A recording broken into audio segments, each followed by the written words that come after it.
एक समय की बात है, एक छोटे से गांव में जो हिलते और खिलते हुए मैदानों के बीच बसा हुआ था, वहां एक जिज्ञासु छोटी सी लड़की रहती थी जिसका नाम लिली था।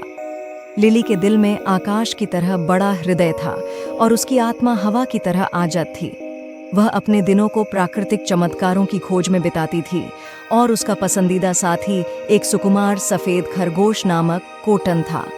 कॉटन एक साधारण खरगोश नहीं था, उसकी आंखों में एक जादुई चमक और बोलने की क्षमता थी। दोनों दोस्तों के बीच एक विशेष बंधन था जो शब्दों को पार करता था। प्रतिदिन लिली और कॉटन जादुई जंगल में निकलते थे, जहां ऊंचे पेड़ राज करते थे और रंगीन फूल सूरज की किरणों में नृत्य करते थे। एक धूप से भरे दिन में लिली और कॉटन ने चमकते हुए क्रिस्टलों से लाइन की गई एक रहस्यमय पथ का पता किया। पूरी तरह से आकर्षित होकर उन्होंने इसे फॉलो करने का निर्णय लिया, यह नहीं जानते कि यह कहां ले जाएगा।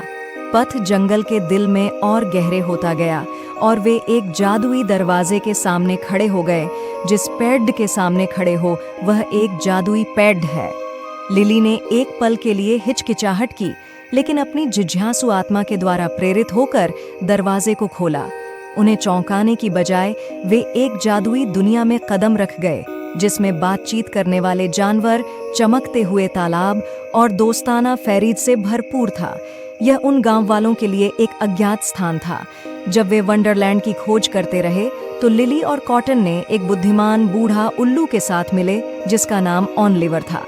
ऑनलिवर ने समझाया कि वंडरलैंड एक ऐसी जगह है जहां कल्पना का उत्साह था और केवल वे लोग जो पवित्र हृदय से इसे पा सकते थे। लिली और कॉटन का तात्पर्य से स्वागत किया गया और जल्दी ही वे वंडरलैंड के पशुओं के साथ मित्र बन गए।